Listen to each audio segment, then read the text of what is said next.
Thanks, Claude. I'd like to say a quick hello to Coach Dooley. Appreciate him coming over. Always great to see him in the audience and also at practice from time to time. Good to have you, Coach. Got a text from Derek the other day, so it's good to hear from him as well. But appreciate you being here. We are on to Kentucky. You know, I think when you look at what Coach Stoops has been able to do, it's pretty remarkable. First off, he's a really good football coach. I've known him a long time, recruited against him. It seemed like we went head to head on a lot of recruits back in when he was Florida State defense coordinator and I was at Alabama. But he is a tremendous coach, tremendous builder of men. To see what he's done with the consistency in which they perform at such a high level. And, you know, I say it all the time, but to be a good football coach, you got to have all the phases: the recruiting phase, the organizational phase, the development phase, the three phases: offense, defense, special teams. And they are really incredible at all three. They have a great system set up that they recruit to. They develop guys. I mean, it seems like every year you're talking about their defense, and they're doing a tremendous job offensively this year as well with quarterback, and the transfers they've gotten have really added juice to their offense. And they got a great special teams unit as well. So challenge ahead is for us, and I think our kids embrace that. And it seems like each week, last 3, 4, 5 weeks, we've had big games, and we got another opportunity. That's why you come to the SEC to play in big games. Raise your hand.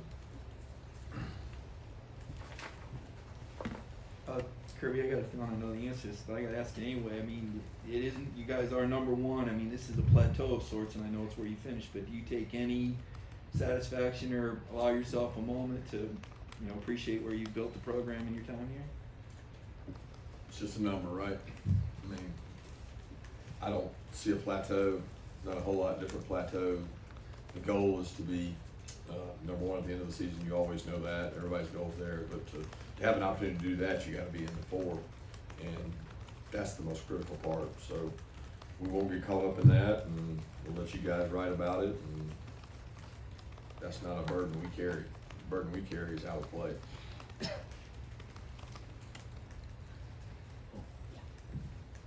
Coach, let me be the first to ask you quarterback's questions. I know how much you enjoy him.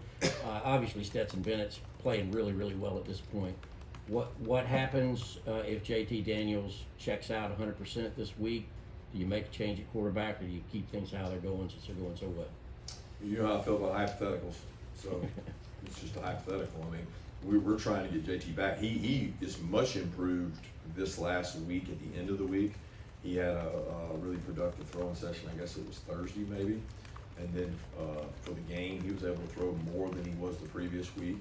We're going to try to let him throw some today, although today will be a lighter practice. Our guys have gone really 6 consecutive heavy weeks. So heavy, even on Mondays, we've gotten after it in some of the games that didn't go to the fourth quarter.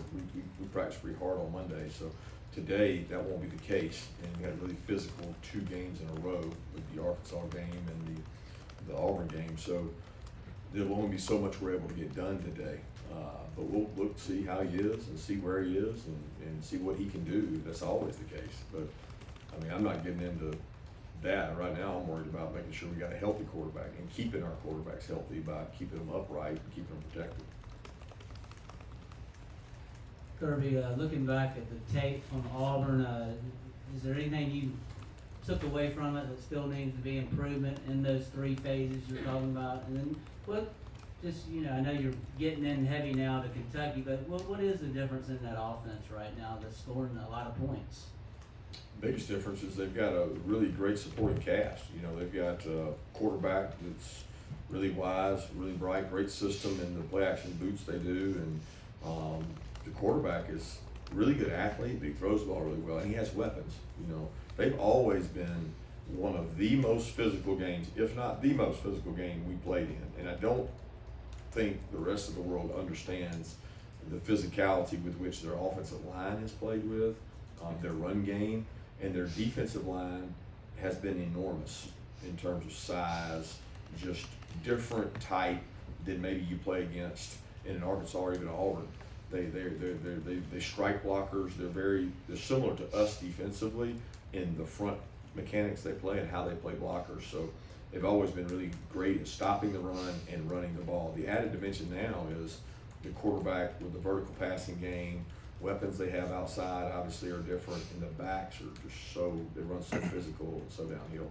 As far as the question about the Auburn things and areas of improvement, there's tons of them. I mean, there's so many things we can do better, and I think, you know, if people look at the game and think of it as like it was some kind of blowout, the game really was not indicative of the score. It was a physical, tough, hard-fought game that if a couple plays in the red area go different, you know, it's a different ball game. So we got a lot of places we can improve on. Kirby, by my count, you had about 14 to 15 players that you could not play in Auburn or who did not get in. That's not to count guys that are playing injured, you know, or hurt, but who could actually get out there. Can you give us some updates on Jamari Sawyer, Chris Smith, Jermaine Burton, any of those 15 would be good. Yeah, if I knew exactly what it was going to be, I would love to give it to you. But y'all asked that question. I really want to give you information, but I don't know, because all we've done since then is rehab, and then another rehab, and then today is a lighter practice. So, I mean, the hope is that we're going to get those guys back. Chris had a shoulder that came out of place, put it back in. He didn't feel like he was 100% gaining his strength back. Ron would say he's seen guys that are back in a week from that. We'll find out where he is. He's one of the toughest people I've ever been around. So if Chris can play, he'll play. Jamari had a slight ankle. It didn't swell. Thought he could have gone back. He didn't feel like he was 100%, but certainly hopeful to get him back and be able to go. And so many of the other ones are soft tissue. You know, hoping to get Arian back, hoping to get Jermaine back. Rosemy looked good Saturday in warm-ups to me, and probably could have played in an emergency. So we're thinking we're going to get him back. Not sure on Dom. Won't be on George. I don't know who else. Some other guys, but I'll know a lot more Tuesday based on how they practice Tuesday. Kenny Mack's got a little bit of a hamstring, and it never pulled, but it was one of those that was tight and bothering him, and we've been just treading lightly. You know, he warmed up and thought he was going to be able to go, and just didn't think he was going to be 100%. He covered a couple punts and things like that. So he'll be out there today repping, but I won't be able to tell you until we're full throttle what he'll be able to do. Yeah, Mears still got an ankle. He had an ankle last week in practice, and unfortunate because he's playing really good for us, especially on special teams units, and don't know if he'll be back. Coach, I want to ask you about Kentucky's offensive line. Is this the best offensive line you guys have faced to date? Yeah, for sure. They've got, I think, 4 draftable prospects. Guys going to go high in their tackle. Transfer tackle's really good player. Center's really good player. Warner. I mean, they've always had a good offensive line, but they had a good offensive line last year, and I think 4 of the 5 or 3 of the 5 are back, and then the transfer from LSU is a really good player. So Kennard's one of the most physical guys we've ever played against. He is huge, long arms. They're committed to the run game and what they do. Very physical and really good team. And I think, you know, people don't understand that because they look at them last year and, you know, they didn't have a lot of the same weapons in the pass game. The quarterback wasn't a thrower like this guy is, and they got a really good team. So a lot of respect for how they play. Kirby, I know you say you can't shield your players from us these days because of social media and that kind of thing. Will you address when you meet as a team, or will you text them about the number 1 ranking and just say, hey guys, if you get a perspective or anything? Yeah, the focus is on us like it always is. It's about what we do, and it'll always be about what we do. It has nothing to do with the outside world, the noise of the rankings. They're going to hear it. I mean, regardless, they're going to hear that regardless. They're going to hear something. So it's really what you control your thoughts on and what you put your priorities into. And I'm very honest with our team and the way they've handled things to this point. And they've handled practice well. They've handled leadership well. They've bought into the DNA traits of our team, and they've got to continue to do that because, you know, there's 2 ways you lose that. You can lose it through failure and people not buying in, and you can lose it through success, through people seeing themselves through a different lens and maybe thinking about themselves in a different way, or being comfortable or maybe not comfortable with what their role is. So we've been able to avoid both those 2 things. We got to continue to. Kirby, if Kirby, it seemed like for Auburn, attacked you all a lot with quick passes to the outside and that kind of thing. Is that something you noticed on tape? And looking forward against Kentucky, how do you sort of, I guess, guard against that? With the guys you've got on the outside. Auburn attacked us in a lot of ways. I thought they had a really good game plan in terms of keeping us off balance. You look at the first drive, you look at the drives they've had. If it's not for a couple red area stops, like I said, I don't think there's anything in particular about just quick passes to the outside. The game's not that simple. There's a lot more to it than that, involved with coverages, scrambling quarterbacks. But there's a lot. We got to play better on defense. We're not lined up. We don't have our hands in the dirt. We're in great shape. Teams are going to try to tempo us, and sometimes that hurts them as much as it hurts us. And we got to do a much better job executing our assignments. Fatigue makes you make mistakes, and we had mistakes on offense and defense Saturday that were not reflective of us. Things you guys might not notice that we noticed, and it was warm Saturday. I didn't think either team was in great shape in terms of being able to play in those conditions.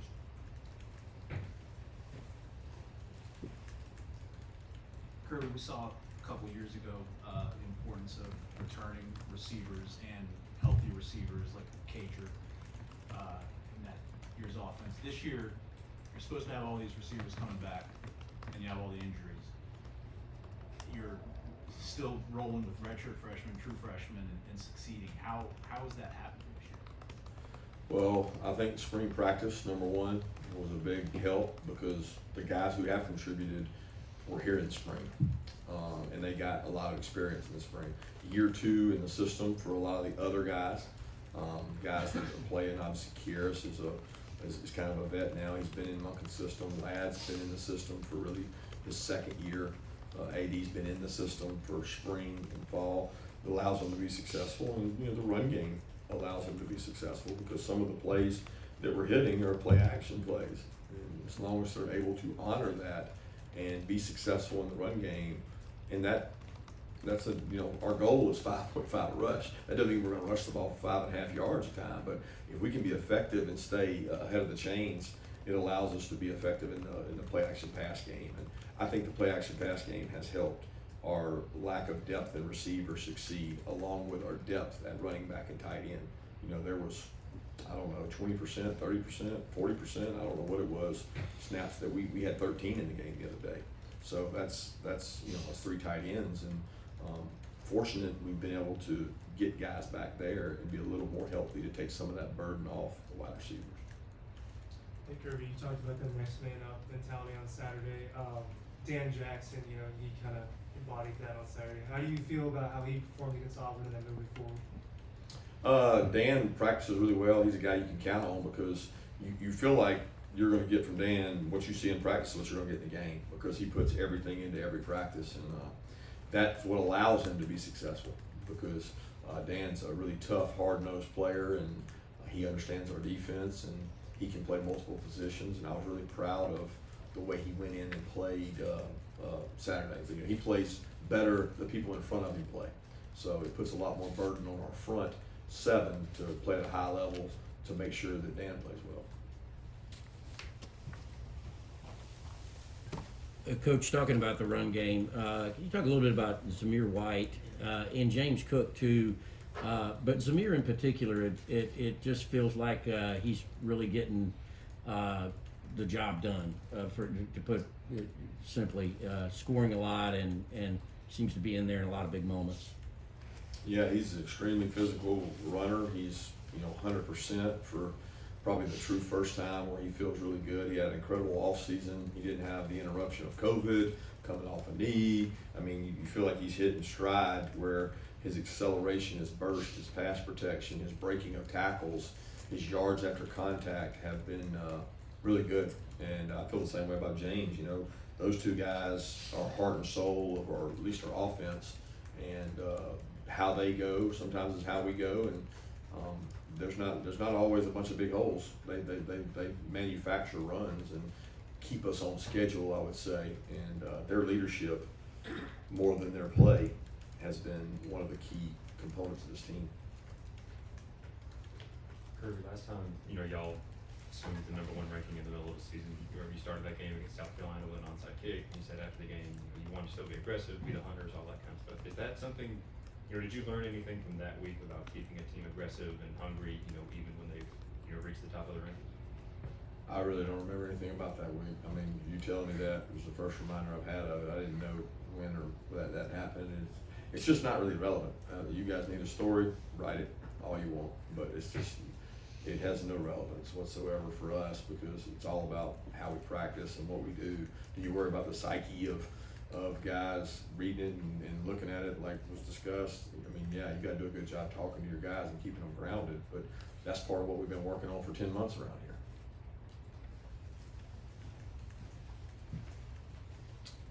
Kirby, what would you say are the core criteria for what you're looking for at receiver now at Georgia and on the recruiting trail? And how has that evolved since you've been the head coach at Georgia, in your mind? I don't think it's changed much. I mean, you want to be explosive, so you need fast, size, speed guys. Unfortunately, there's not but a handful of 6'4", really fast, really physical, explosive players. So you have to have sometimes exceptions, right? And it's his exception, his character. It's his exception, his work ethic. It's his exception, maybe, his bulk. I mean, there's all these criteria, and we have them listed for every position.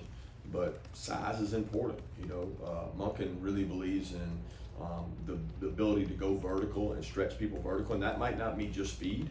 That might be your ability to win 50-50 balls, your intelligence, your ability to play multiple positions. There's a lot that goes into playing receiver at Georgia, and we don't want all cookie cutter guys, right? We don't want every guy to fit the same mold. So we have a definition of an X, a definition of a Z, a definition of an F, and we want to be able to be 3 deep at each one of those. And that requires 9 guys capable of being able to play. And right now we don't have that. We're below those numbers without any injuries. Just sheer numbers we're down. So we've got some guys that are going to compete and go out there and play, which is what we challenge people to do. And next man up mentality is there, but it's also kind of our resiliency. Like we have this word in our core trait that one of them is resiliency. Well, that's what we show when the next guy's got to go out and play because we're resilient. Kirby, you challenged the fans before the Arkansas game to show out at noon, and I think it's safe to say that was effective and they were really loud. Do you have anything you want to say to them this week? I mean, yeah, it's always the case, right? I think this game speaks for itself, what it means, who we're playing, what the rankings are, what's at stake. When you talk about the East, so I think our fans are educated enough to know the importance of this one, and their impact could be the difference in the game. And I don't think sometimes they acknowledge that because they think that everything's going to be easy and it's going to be home, and you can't think that way. You can't be apathetic as a fan and think that, oh well, we're Georgia. That's not the case, because this is a high quality football team, and we need the extra advantage of playing at home, just like we had to go up against it last week going to Auburn. So we need that same advantage this week. Kirby, you've talked a couple times already this season about being kind of thin in the defensive backfield. Amir's hurt, Chris Smith is banged up now, and you're uncertain there. How does maybe getting Tyke back help you, especially at safety or dominant or musical chairs there, to try to figure out depth and where can he help you guys? Can he play safety too, or is he kind of nickel? How does that work for you guys? Well, he's a star that we rep at safety when we go regular, and there's no nickel on the field, so he knows some of the safety stuff. But it wouldn't be fair to say coming off injury, go learn this new position. Brini is cross-trained, and Brini works at safety, so both Brini and Bullard give us flexibility because we think Javon Bullard's a really good football player, and he's growing up day by day, and he was playing a good bit. And we're going to be able to work Brini and Bullard both at safety with Tyke repping at star as well. But it doesn't mean Tyke's going to be the only star, because right now Dan's playing safety. So we have to cross-train. We got 4 safeties that we feel like can go in the game and play, and we feel like we got 2 or 3 stars that can go in the game and play. Take 2 more questions. Kirby, can you speak a little bit about the confidence that Stetson had to have gotten from going into Auburn, playing so well, and what that means to you? As you said, he played really well last year, and some people remember are the few picks here or there. But again, talk about what his confidence by performing so well can mean for the team moving forward. I don't think the team has ever lacked confidence in Stetson. There's no like question mark there. I think to each his own. Everybody has their own opinion of what Stetson is or isn't.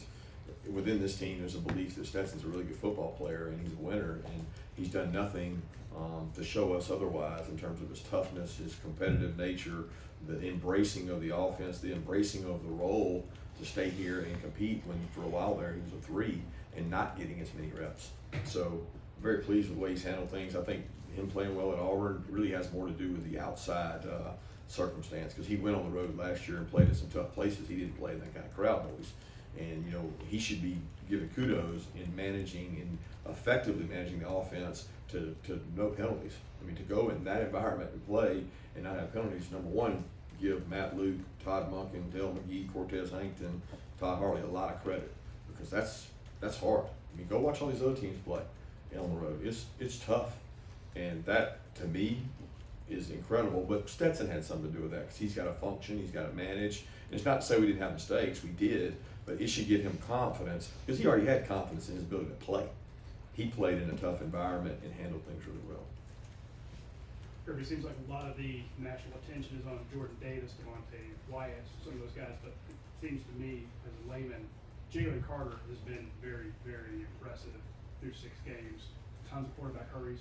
Can you give us some insight into what he means to your defense and some insight into his recruitment and how that went down? Yeah, he's a tremendous athlete. He's one of the best athletes at that size I've seen. And obviously, I mean, we talk about Jordan's size is his extreme exception. Jordan's huge. Jalen is not. He's not. I mean, he's big. You know, he's just not overly freakish big. He's a really good athlete. He has extreme quickness, suddenness, change of direction. He can finish and make plays like an athlete.